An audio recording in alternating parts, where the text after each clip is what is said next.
2024માં 29 medals સાથે ભારતે ઇતિહાસ રચ્યો। પેરિસ પેરાલિમ્પિક 2024 ભારત માટે રહ્યું શાનદાર। ભારતે પેરિસ પેરાલિમ્પિક્સમાં સૌથી વધુ મેડલ જીતવાનો રેકોર્ડ બનાવ્યો છે।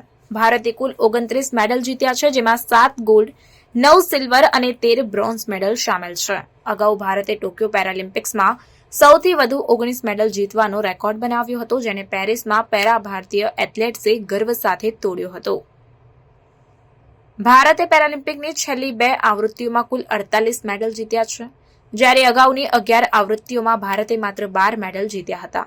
તે સ્પષ્ટપણે જોઈ શકાય છે કે છેલ્લી 2 આવૃત્તિઓથી ઘણો સુધારો અને ફેરફારો જોવામાં આવ્યા છે।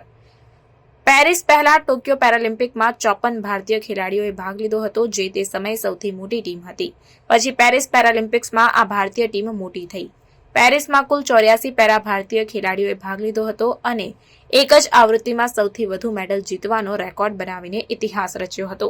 તમને જણાવી દઈએ કે ટોક્યો પેરાલિમ્પિક પહેલા ભારતે માત્ર 4 ગોલ્ડ મેડલ જીત્યા હતા। હવે માત્ર પેરિસ પેરાલિમ્પિકમાં જ ભારતે 7 ગોલ્ડ જીત્યા છે અને આ પહેલા ટોક્યોમાં ભારતે તેના ખાતામાં 5 ગોલ્ડ જીત્યા હતા।